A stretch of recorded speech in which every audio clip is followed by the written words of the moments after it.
श्रोता नमस्कार, म श्वेता कार्यक्रम हाम्रो सवाल लिएर उपस्थित भएकी छु। यो कार्यक्रम सामाजिक न्याय तथा समग्र कानूनी सहायता र भूकम्प पश्चातको पुनर्निर्माणमा लाभग्राहीहरूलाई परामर्श र कानूनी सहायता सेवा प्रदान गर्दै आइरहेको संस्था राष्ट्र निर्माण मञ्चको सहयोगमा राइजिङ मिडियाले उत्पादन गरेको हो। कार्यक्रम हाम्रो सवाल हरेक बुधबार बिहान 7:30 बजेबाट 8 बजेसम्म ललितपुरको रेडियो कान्तिपुर 96.1 मेगाहर्ज र 101.8 मेगाहर्जमा पोखरा, नेपालगञ्ज र धनगढ़ीमा सुन्न सक्नुहुनेछ। साप्ताहिक रेडियो कार्यक्रम हाम्रो सवालमा हामी विशेष गरी भूकम्प पश्चातको पुनर्निर्माण प्रक्रिया र भूकम्प प्रभावितहरूको समस्या र सवालहरूमा केन्द्रित रहँदै आएको कार्यक्रम हाम्रो सवालमा कोरोना संक्रमण र त्यसले पारेको प्रभावहरूको विषयमा पनि चर्चा गर्दै आइरहेका छौं।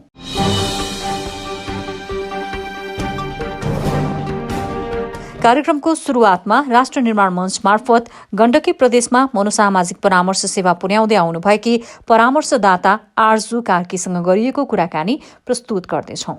कोरोना संक्रमण पश्चात हुन त अहिले अब भ्याक्सिन लगाउने क्रम पनि नेपालमा सुरु भइसकेको छ। कोरोना संक्रमण पश्चात मानसिक स्वास्थ्यमा मान्छेलाई भय र त्रासका कारण विभिन्न समस्याहरू देखिएको भन्ने समाचारहरू सार्वजनिक भइरहेको सन्दर्भमा यहाँहरूले मनोसामाजिक परामर्श सेवा प्रदान गरिरहनु भएको छ र विशेष गरी यहाँले गण्डकी प्रदेशमा प्रदान गरिरहनु भएको छ। कस्ता कस्ता खालका केसहरू यहाँले ह्यान्डल गर्नु भएको छ? समस्याको अवस्था कस्तो छ?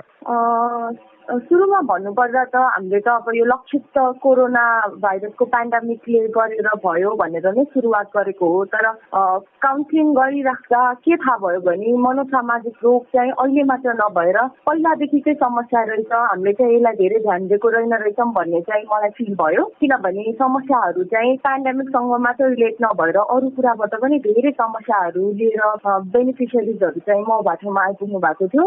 भर्चुअली पनि आउनुभयो उहाँहरू अनि फिजिकली पनि आइपुग्नु भएको थियो। उहाँहरूको समस्या भन्दाखेरि चाहिँ धेरैजना चाहिँ युथ जो चाहिँ 16 वर्षदेखि 40 वर्ष भनेर मेन्सन गरेको छ नेसनल युथ काउन्सिलले, उहाँहरू आइपुग्नु भएको थियो मेरोमा चाहिँ। अनि उहाँहरूसँग समस्या भन्दाखेरि स्लिपिङ डिसअर्डर, निन्द्रामा समस्या चाहिँ मेन प्रब्लम देखिन्छ भने एक्लै बस्न मन पराउने अनि अँध्यारो रुचाउने, छिट्टै रिसाउने, आत्तिने बेला बेलामा अनावश्यक कुराहरूले अनि झर्किने, परिवारको सदस्यहरूसँग रिसाउने, नरिसाउनु पर्ने कुरामा पनि छिटो रिस उठ्ने अनि आत्तिनु नपर्ने कुरामा पनि धेरै आत्तिने जस्तो समस्याहरू चाहिँ उहाँहरूले लिएर आउनुहुन्थ्यो। अनि के यो समस्या नर्मल हो, सामान्य हो भनेर आउनुहुन्थ्यो। अनि बल्ल उहाँहरूलाई थाहा हुन्थ्यो कि उहाँहरूलाई मनोसामाजिक परामर्शको जरुरत छ भनेर चाहिँ त्यसपछि मात्र प्रायले रियलाइज गर्नुहुन्थ्यो। यो चाहिँ मेन समस्याहरू देखिन्छ। यस्ता समस्या जुन मनोसामाजिक स्वास्थ्यसँग विशेष गरी मनोविकारै भनिन्छ एक भाषामा भन्दा मानसिक समस्यालाई, त्यो समस्यासँग स्थानीय सरकारहरू, राज्यका संयन्त्रहरूको चासो पुगेको नपुगेको, जस्तै कोरोना संक्रमण नियन्त्रणका लागि राज्यले विभिन्न विधिहरू अप्नायो। अब अहिले एउटा क्रमागत रूपमा चाहिँ भ्याक्सिन लगाउने कुरा पनि भएको छ। यो जुन मनोसामाजिक समस्या कोरोना पश्चात बढेर गयो, हुन त विगतमा नेपाली समाजमा धेरै एन्जाइटी, डिप्रेसन लगायतका समस्याहरूको पनि विभिन्न सर्वे हुँदा धेरै जनसङ्ख्यामा त्यो छ भन्ने ढङ्गले पनि देखिएको थियो। यो क्षेत्रमा चाहिँ सम्बन्धित सरकारवाला, विशेष गरी राज्य सम्बद्ध सरकारवालाहरूको ध्यान आकृष्ट भएको पाउनु भएन यहाँले? गण्डकी प्रोभिन्सको कुरा गर्दा चाहिँ अझै पनि लोकल बडीहरूले चाहिँ अझै पनि ध्यान नदिएको हो कि जस्तो फिल भयो मलाई चाहिँ। कार्यक्रम लिएर यस्तो छ है, यस्तो समस्या छ है हाम्रो कम्युनिटी लेभलमा भनेर कुरा गर्दा अझै पनि उहाँहरूले ढिलासुस्ती अनि ल गरौँला नि भन्ने जस्तो रेस्पोन्सहरू चाहिँ धेरै पाएँ मैले चाहिँ। उहाँहरूले चाहिँ अझै पनि इम्पोर्टेन्स नदिएको हो कि जस्तो फिल भयो। गर्न त हरेक गाउँपालिका, हरेक नगरपालिकाहरूको केसमा फरक होला यो कुरा, तर अझै पनि जो चाहिँ वास्तवमा समस्यामा अल्झिनु भएको छ उहाँहरूले चाहिँ अझै पनि राहत पाउनु भएको छैन मनोसामाजिक क्षेत्रको कुरा गर्दाखेरि चाहिँ। यहाँहरूले कसरी मनोसामाजिक परामर्श सेवा प्रदान गर्नु भएको छ भन्न त यहाँले भन्नुभयो। अहिलेको सूचना प्रविधिको माध्यमबाट पनि कतिपय सम्पर्कमा हुनुभयो, कतिपय चाहिँ सशरीर उपस्थित पनि हुनुभयो भन्नुभयो। यो कसरी सेवा प्रदान गर्नु भएको छ? करिब कतिजना जतिलाई यहाँले चाहिँ परामर्श सेवा प्रदान गर्नुभयो? अवस्था कस्तो छ? हाम्रो अब फोरम फर नेसन बिल्डिङले चाहिँ हाम्रो संस्थाले चाहिँ लगभग सबै जिल्लालाई ओगट्ने गरी एफएममा जिङ्गल बजाइरहेको छ। धेरैजना चाहिँ एफएमको थ्रुबाट आउनुहुन्छ अनि सोसियल मिडियामा पनि उहाँहरूले हाम्रो बायोडाटाहरू सेयर गरेर पब्लिसिटी गरिदिइरहनु भएको छ। यस्तो गर्दाखेरि पनि धेरैजना त्यो माध्यमबाट आइपुग्नु भएको छ। अनि धेरैजना चाहिँ अब चिनजानको हिसाबले यहाँ मनोसामाजिक परामर्शकर्ता हुनुहुन्छ है भन्ने हिसाबले पनि आइराख्नु भएको छ। अहिलेसम्म चाहिँ मैले लगभग 32 जनामा मनोसामाजिक परामर्श सेवा उपलब्ध गराएको छु। करिब 10 जना जतिलाई चाहिँ मैले प्रत्यक्ष रूपमा भेटेर गरेँ भने बाँकीलाई चाहिँ मैले भर्चुअल फोनको थ्रुबाट अनि जुमबाट अथवा अनि भाइबरको थ्रुबाट गरेको हो।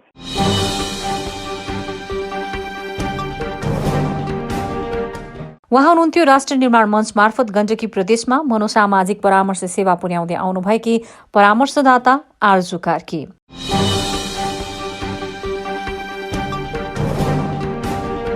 कोरोना संक्रमण पश्चात समुदाय स्तरमा मनोसामाजिक परामर्श सेवा प्रदान गर्ने क्रममै राष्ट्रिय निर्माण मञ्चले प्रदेश 2 को सर्लाही जिल्लामा समेत मनोसामाजिक परामर्श सेवा प्रदान गरिरहेको छ। सर्लाही जिल्लामा परामर्श सम्बद्ध गतिविधिहरूबारे परामर्शदाता अञ्जना शिवाकोटीसँग गरिएको कुराकानी अब प्रस्तुत गर्दैछौँ। तपाईँ राष्ट्रिय निर्माण मञ्चको तर्फबाट प्रदेश नम्बर 2 अन्तर्गत सर्लाही जिल्लामा मनोसामाजिक परामर्शकर्ताको रूपमा कार्यरत हुनुहुन्छ।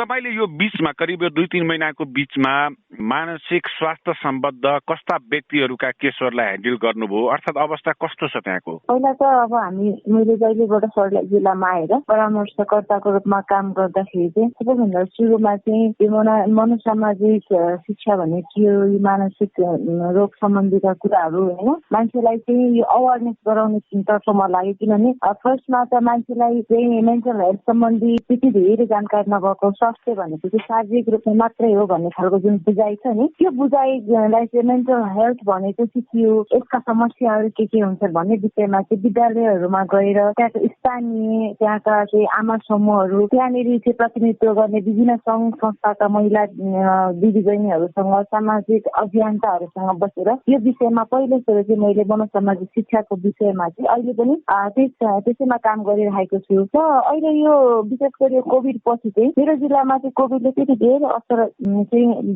बाहिर रूपमा चाहिँ त्यति धेरै असर नदेखिसकेको कारणले गर्दाखेरि चाहिँ कोभिडको त्यति धेरै प्रभाव चाहिँ म भाषामा आउने त्यो सेवाग्राहीहरूले त्यति धेरै त्यो कोभिडको समस्या सिकाउनु भएको छैन। तर उहाँहरूलाई चाहिँ अब यो हामीले चाहिँ मेन्टल हेल्थ सम्बन्धी चाहिँ शिक्षा दिइसकेपछि चाहिँ म जहाँ गएको छु त्यहाँबाट चाहिँ आउनु भएका सेवाग्राहीहरूले चाहिँ विशेष गरी स्टुडेन्टहरू किशोरीहरू अति धेरै चाहिँ म भाषामा आउनु भएको छ।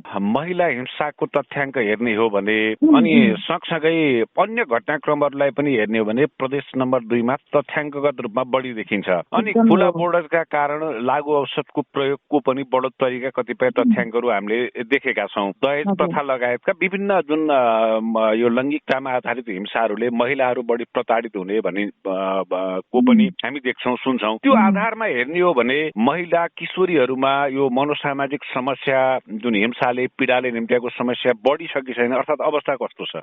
पहिलो कुरा चाहिँ मान्छेलाई चाहिँ यो मानिसहरूलाई विशेष गरी महिलाहरूलाई चाहिँ काउन्सिलिङ सम्बन्धी कुनै ज्ञान कन्सेप्ट नै हाम्रो समाजमा छैन कि मानसिक समस्या पनि एउटा समस्या हो, यो पनि रोग हो, यसको पनि समाधान हुन्छ, काउन्सिलिङको माध्यमबाट पनि यो रोगको समाधान हुन्छ भन्ने खालको शिक्षाकै अभाव छ पहिलो कुरा त। किनभने उहाँहरू मान्छेसँग आएर आफ्नो समस्या राख्न सक्ने स्तरमै पुगिसक्नु भएको छैन। यद्यपि उहाँहरू समस्या आफै लुकाउने होइन मानसिक समस्याको उहाँहरूलाई अहिले तथ्याङ्क तपाईँले भन्नुभयो जस्तै तथ्याङ्कको आधारले हेर्ने हो भने सबैभन्दा धेरै पीडित महिला अझ भन्न लागु औषधको कुराहरू उहाँहरू चाहिँ समस्या नै पहिला सुरु चाहिँ फेस गर्न अरूलाई बाहिर ल्याउन नचाहने। अनि यो काउन्सिलिङ भनेको त उहाँहरूको कुरा हामी गोप्य राख्छौँ। तपाईँहरूको समस्या के हो, हामीले चाहिँ तपाईँहरूलाई समाधानको लागि अझ भनौँ तपाईँहरूलाई सहजकर्ताको रूपमा हामी काम गर्छौँ भनेर उहाँहरूलाई काउन्सिलिङ गराएपछि चाहिँ महिलाहरूमा चाहिँ यो घरेलु हिंसा धेरै विशेष गरी किशोरीहरू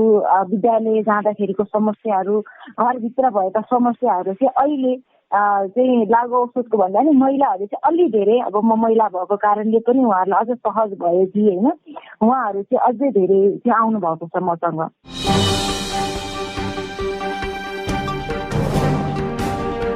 उहाँ हुनुहुन्थ्यो राष्ट्रिय निर्माण मञ्च मार्फत सर्लाही जिल्लामा मनोसामाजिक परामर्श सेवा पुर्याइरहनु भएकी परामर्शदाता अञ्जना शिवाकोटी।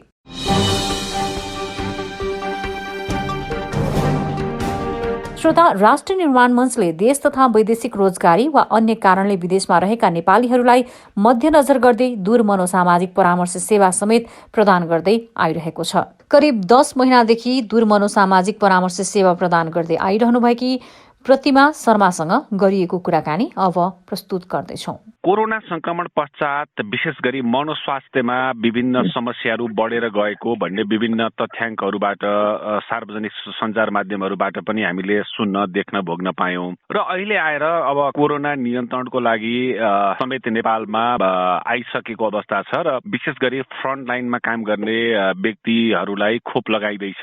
जुन एउटा एन्जाइटी भनौं, भय, त्रास जुन अवस्था थियो कोरोना संक्रमणले गर्दा, त्यो घट्दो अवस्थामा छ अर्थात् यहाँले के पाउनु भएको छ? यहाँको अनुभवले के भन्छ? होइन, यो त यस्तो हुँदो रहेछ। यो मनोसामाजिक समस्या भन्ने कुरा नि कुनै पनि घटना, दुर्घटना अथवा एकदम ठुलो महामारी, भूकम्प, कुनै पनि आपत्ति विपत्ति जुन पनि मानवीय जीवनमा आउँछ नि, त्यसपछि बिस्तारै मनोसामाजिक समस्या चाहिँ बढ्दै जाँदो रहेछ। त्यो घट्नको लागि त निकै बेर लाग्छ। यो बरु तकाल चाहिँ देखिँदैन, मान्छेले थाहा पाउँदैन, महसुसै गर्दैन, होइन? अनि अलिअलि देखिएको छ भन्छ, झ्याप देखिने भनेको डिप्रेसनमा गयो, एकदम अलिकति सुसाइड एटेम्प गर्यो भने मात्रै यस्तो भएछ भनेर फिल गर्छ मान्छेले, होइन? नत्र उसलाई एकदम एन्जाइटी भएको छ, उसलाई एकदम धेरै तनाव भएको छ, तर उसले व्यक्तिलाई व्यक्त गर्दैन, उसलाई डिप्रेसन भएको छ, लुकाएर राख्छ, अरू मान्छेलाई भन्दैन। सुरुको स्टेजमा कसैलाई भन्दैनन्, त्यो त थाहै पाउँदैनन् मान्छेहरूले। अनि यो बिस्तारै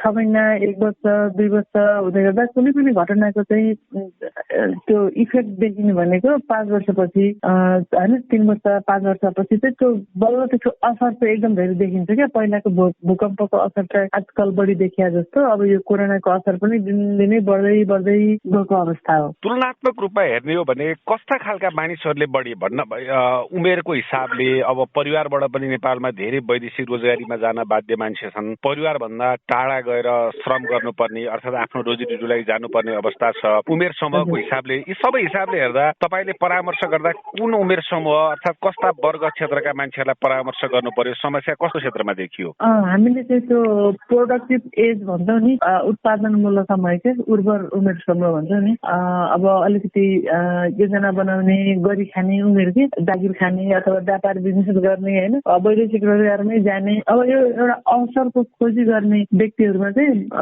अलिकति बढी देखियो। ममा समस्या लिएर आउने व्यक्तिहरू चाहिँ त्यस्तो उमेर समूहको बढी छ। टक्क उमेरै भन्नु पर्दाखेरि चाहिँ तपाईँको 20-22 वर्ष भन्दा माथिको, अब अलिकति 40 वर्ष भन्दा कम उमेर समूहका व्यक्तिहरू चाहिँ अलि बढी बेचैन भएको, अनि उनीहरूले मलाई अलि बढी सम्पर्क गरेको भेटाएँ मैले चाहिँ। तर हाम्रो संस्था, मैले जहाँ काम गरिरहेको छु त्यो संस्थाले कार्यक्रम गर्ने ठाउँमा जाने भने चाहिँ महिलाहरू बढी भएको देखिएको छ क्या। त्यतातिर फेरि घरेलु हिंसा पनि, यो कोरोनाको समस्या आइसकेपछि धेरै व्यक्तिहरू व्यापार पनि बन्द भयो, जागिर पनि बन्द भयो, घरबाटै काम गर्ने भन्ने एउटा चलन पनि चल्यो, होइन? त्यसले गर्दाखेरि घरमै श्रीमान श्रीमती अथवा छ नि आमा छोरा दिदीभाइ यसरी सामूहिक रूपमा बस्ने बेलामा चाहिँ महिलाहरूमाथि अब विभिन्न कारणहरू हुनसक्छ। त्यो भित्र त्यो त अध्ययनको विषय होला, तर सँगै परिवारमा बसिसकेपछि चाहिँ घरेलु हिंसाको दर बढ्यो। कारण चाहिँ कोरोना भाइरस रह्यो, अनि कोरोना भाइरस पनि घरेलु हिंसा पनि भएपछि चाहिँ महिलाहरूमा बढ्ता समस्या आएर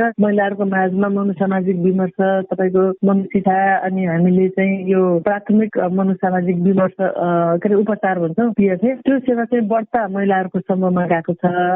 अब सामूहिक रूपमा सङ्घ संस्था हामी सबैले काम गर्दा चाहिँ महिलाहरूको समूहमा बढी गऱ्यौँ।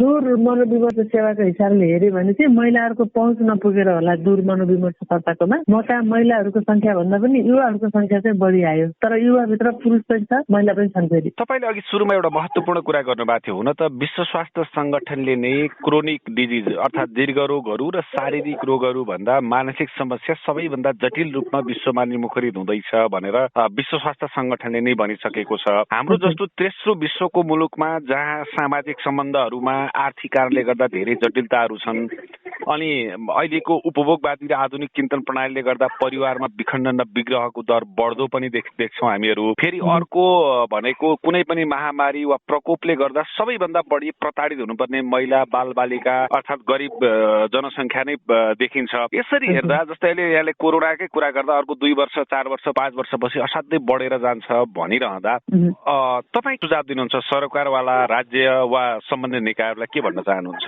म के सुझाव दिन्छु भने एकदमै मनोसामाजिक समस्या बाहिरबाट देखिँदैन। बाहिरबाट देखिने भनेको शारीरिक समस्याहरू चाहिँ बढी देखिन्छ। शरीरमा लाग्ने रोग व्याधिहरूबाट देखिएको छ र त्यो कुरालाई समाजले सहज रूपमा स्वीकार गरेको छ। तर मानसिक रूपमा पर्ने मानसिक रोगहरू मनोसामाजिक समस्याहरू व्यक्ति स्वयंले पनि स्वीकार गर्न गाह्रो छ। समाजले त झन् महसुसै गर्दैन, स्वीकार गर्दैन। तर यो एकदम भयानक छ। यो भुजभित्रको आगो जस्तो बाहिरबाट देखिँदैन तर भित्रबाट एकदमै त्यसले विकराल रूप लिएको हुन्छ।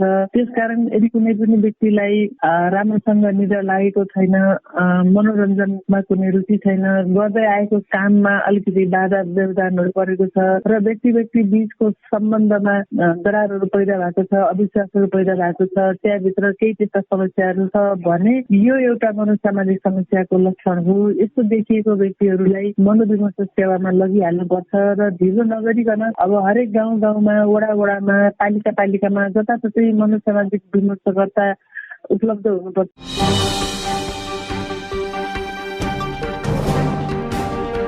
उहाँ हुनुहुन्थ्यो दूर मनोसामाजिक परामर्शदाता प्रतिमा शर्मा।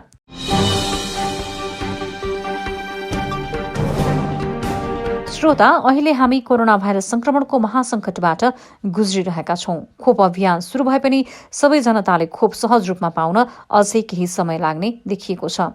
कोरोना महामारीका कारण फेरिएको दैनिकी पश्चात देश वा विदेशमा बस्नुहुने जो कोहीलाई पनि मनोसामाजिक परामर्शको आवश्यकता पर्न सक्ने अवस्थालाई मध्यनजर गर्दै राष्ट्र निर्माण मञ्चले दूर मनोसामाजिक परामर्श सेवा समेत उपलब्ध गराएको छ।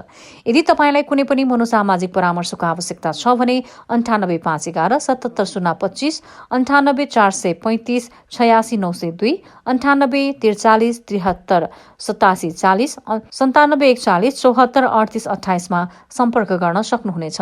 राष्ट्र निर्माण मञ्च नेपालले सामाजिक न्यायको क्षेत्रमा कार्य गरिरहेको छ। खास गरी 2072 साल भूकम्प पश्चात भूकम्प प्रभावित बस्तीहरूमा न्यायिक तथा कानूनी परामर्श सेवा र सहयोग पुर्याएको राष्ट्र निर्माण मञ्चले आगामी दिनमा के कसरी कार्य गर्नेछ, त्यसैगरी यी विभिन्न कार्यहरूका अनुभव र सिकाइ के कस्तो रह्यो लगायतका विषयमा साथी ईश्वर दाहालले राष्ट्र निर्माण मञ्च नेपालका अध्यक्ष निर्मल कुमार उप्रेतीसँग गर्नुभएको कुराकानी अब प्रस्तुत गर्दैछौं।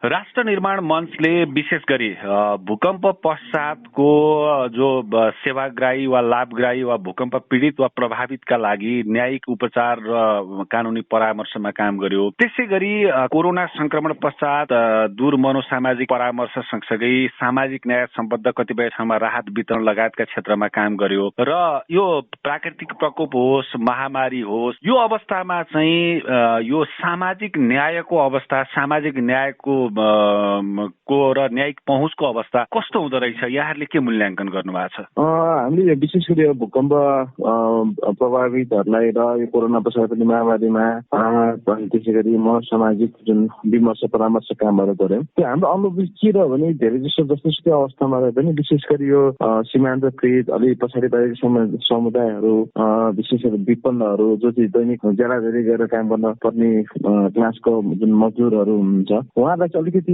त्यो एक त सूचना त्यसरी त्यो सम्बन्धित सहयोग लिनलाई चाहिँ त्यसको पहुँचमा त्यसमा पाउने ठाउँमा चाहिँ अलिक अभाव हुँदो रहेछ। अनि विशेष गरी जति पनि चाहिँ अब यो राहतका सूचना त्यसको सहयोगका कार्यक्रमहरू सञ्चालन हुन्थ्यो, त्यो सूचना सङ्कलनको पनि उनीहरूको चाहिँ प्राइमेरी भन्दा पनि सेकेन्डरी डाटाहरूको आधारमा दोस्रो व्यक्तिबाट सूचना पाएर कहिले ढिला सूचना पाएर चाहिँ त्यस्ता जुन चाहिँ सर्भिसेसहरू पाउनुपर्छ सरकारबाट त्यसमा चाहिँ अलिक पछाडि परेको हुँदो रहेछ भन्ने लाग्यो। र त्यसमा पनि जस्तो मान्छेलाई चाहिँ जुन मनोसामाजिक समस्याको कुराहरू छ त्यसमा पनि के हुँदो रहेछ भन्दाखेरि चाहिँ मान्छेलाई चाहिँ अलिक पढे लेखेको अलिक बुझ्ने अलिक टाढाबाट मान्छेहरू चाहिँ त्यो समस्याहरूको चाहिँ एक्टिङ गर्न सकेर त्यसको लागि चाहिँ एउटा चाहिँ अलिकति जागरुक जस्तो अवस्था चाहिँ देखिँदो रहेछ भने विशेष गरी अलिक सीमान्तकृत अलिक पछाडि परेको समुदाय विपन्न व्यक्तिहरू चाहिँ त्यसमा चाहिँ अलिकति त्यसमा सूचना त्यो के हो त्यसमा चाहिँ त्यो उहाँहरूको चाहिँ एउटा चाहिँ प्राथमिकतामा नपर्ने जस्तो अवस्थाहरू पनि देखिँदो रहेछ। यो कारणले गर्दा चाहिँ उहाँहरू चाहिँ अझै न्यायको हिसाबले अथवा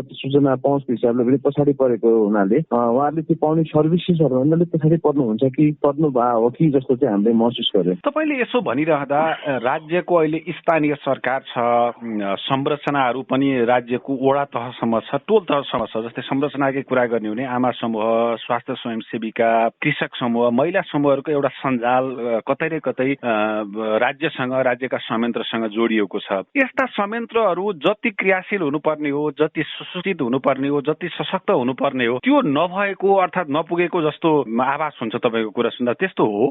अब कति ठाउँमा चाहिँ त्यस्तो अवस्था पनि देखियो। जस्तो अब यो जुन अब जति मात्रामा जुन अब एउटा चाहिँ एकिन ग्रुपहरू समूहहरूलाई चाहिँ पहिचान गरेर जुन राहतका अन्य सहयोगका कार्यक्रमहरू चाहिँ जुन स्थानीय सरकार, प्रदेश, केन्द्रीय सरकार पनि लागू गर्नुपर्छ त्यो अवस्थामा पनि के देखियो एउटा अलिकति सोलो डोलो हिसाबले देखियो। अनि त्यसमा पनि जो चाहिँ वास्तवमै पाउने पनि जसको पहुँच पुग्नु पनि जसको लागि न्यायको पहुँचमा चाहिँ हामीले पुर्याउने जुन राज्यले, स्थानीय सरकारदेखि अन्य समूहहरूले पनि प्रयास गरेको हुन्छ त्यसमा चाहिँ सोलो डोलो हिसाबले कि अब जस्तो पाउने नपर्ने पनि पाउने र अनि त्यसमा पाउनेको प्राप्तता र त्यसको फ्रिक्वेन्सी पनि हामीले चाहिँ आवश्यकतालाई एड्रेसै गर्ने खालको चाहिँ कतिपय ठाउँमा र धेरैजसो ठाउँमा चाहिँ नभएको अवस्था चाहिँ हामीले पायौँ र महसुस पनि गर्यौँ। अन्त्यमा राष्ट्र निर्माण मञ्चले जस्तै सामाजिक न्याय सम्बद्ध, कानुनी सहायता सम्बद्ध जुन काम गरिरहेछ र एउटा अनुभव पनि भइसक्यो होइन, 5-7 वर्षको निरन्तरताको एउटा अनुभवको पक्ष रह्यो। सँगसँगै कतिपय सूचना सम्प्रेषण जस्तै रेडियो कार्यक्रम हुन सक्छ, कतिपय टेलिभिजन कार्यक्रमहरू हुन सक्छ, यो पनि राष्ट्र निर्माण मञ्चले गरिरहेको छ। र नेपाल सरकारले लोक कल्याणकारी विज्ञापन वा सन्देश भनेर पनि व्यक्तिलाई यस्ता सूचना प्रवाह गर्ने एउटा नीति ल्याएको छ। त्यो नीति हेर्दा त्यति प्रभावकारी भएको जस्तो देखिँदैन। व्यक्तिले जसरी सूचनै पाउन गाह्रो छ भनिरहँदा तपाईहरूले गरेको यो सञ्चार माध्यम, रेडियो कार्यक्रमहरूको अवस्था अनि यी लोक कल्याणकारी कार्यहरूको अवस्था र यसका परिणामहरूलाई जोडेर आगामी दिनमा चाहिँ राष्ट्र निर्माण मञ्च कसरी अगाडि बढ्छ? अब आगामी दिनहरूमा पनि हामीले चाहिँ के सोचेका छौँ भने जस्तो यो अझै धेरै जसो ठाउँमा हुन्छ हाम्रो यो जुन एफएम रेडियो कार्यक्रमहरू अनि टेलिभिजन कार्यक्रमहरूबाट पनि त्यो मान्छेलाई जुन सूचना पुर्याउनु पनि विशेष गरी अझै लोकल स्तरकै रेडियोबाट पनि हामीले जुन कार्यक्रमहरू सञ्चालन गर्यौँ मान्छेलाई सूचनाको सम्प्रेषणको चाहिँ पहुँच पुर्याउन, इन्फर्मेसनहरू राज्यले दिने सर्भिसहरू बारेमा चाहिँ इन्फर्मेसनहरू दिनलाई जुन हामीले प्रयास गर्यौँ त्यसबाट के एउटा पत्ता लाग्यो मान्छेलाई चाहिँ त्यो सूचना चाहिँ पुर्याउनलाई चाहिँ अझ पनि सशक्त रूपमा चाहिँ यो रेडियो टेलिभिजन सँगसँगै चाहिँ हामीले चाहिँ जुन एउटा चाहिँ उनीहरूको दूर दराज नै व्यक्तिगत उसमै स्थानीय सरकारहरू विभिन्न समूहहरूलाई पनि मोबिलाइज गरेर चाहिँ यदि दिन सकियो भने चाहिँ त्यसले चाहिँ अझै जसले चाहिँ जुन एफएम रेडियो टेलिभिजनको नि पहुँचबाट पछाडि हुनुहुन्छ अथवा उहाँहरू चाहिँ त्यसमा चाहिँ बढी एक्सेस गर्नुहुन्न, त्यसमा चाहिँ त्यति धेरै चाहिँ चासो राख्नुहुन्न, उहाँहरूलाई पनि सूचना पुर्याउनु चाहिँ जरुरी हुँदो रहेछ। त्यस्तो अवस्थामा चाहिँ खालि अब यो सूचना माध्यम मात्र होइन, सूचना माध्यमको चाहिँ अन्य प्रयोग, अन्य इन्फर्मल च्यानलहरू पनि प्रयोग गर्नु पर्दो रहेछ भन्ने चाहिँ हामीले चाहिँ महसुस गर्यौँ।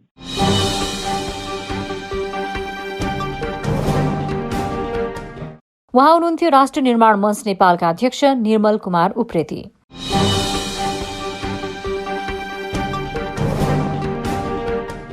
श्रोता, आजको यस कार्यक्रमसँगै हाम्रो सवालको यस श्रृङ्खलाका सम्पूर्ण कार्यक्रमहरू समेत सकिएको जानकारी गराउँदछौं। तर न्यायिक पहुँचमा विभिन्न समस्याहरू उत्पन्न भएमा क्रमशः 9841464609 र 0162000129 नम्बरहरूमा फोन गरेर राष्ट्र निर्माण मञ्च नेपाल मार्फत कानूनी सहयोग लिन सक्नुहुनेछ। त्यसैगरी भूकम्प पश्चातको पुनर्निर्माण सम्बन्धी कुनै पनि कानूनी परामर्शको आवश्यकता परेमा तपाईले राष्ट्र निर्माण मञ्च नेपालमा फोन मार्फत सम्पर्क गर्न सक्नुहुनेछ। वैदेशिक रोजगारी सम्बन्धी कुनै पनि कानूनी समस्या वा अन्य समस्या भएमा 9841464609 र 9849935443 र दूर मनोसामाजिक परामर्श सेवा आवश्यक परेमा 9851177025 98 435 86 902, 98 43 73 87 40, 97 41 74 38 28 मा सम्पर्क गर्न सक्नुहुनेछ। हवस् त, अन्य समयमा पनि यस्तै विषय र मुद्दा सम्बद्ध कार्यक्रमहरू लिएर उपस्थित हुने नै छौँ। आज्ञा दिनुहोस्। नमस्कार।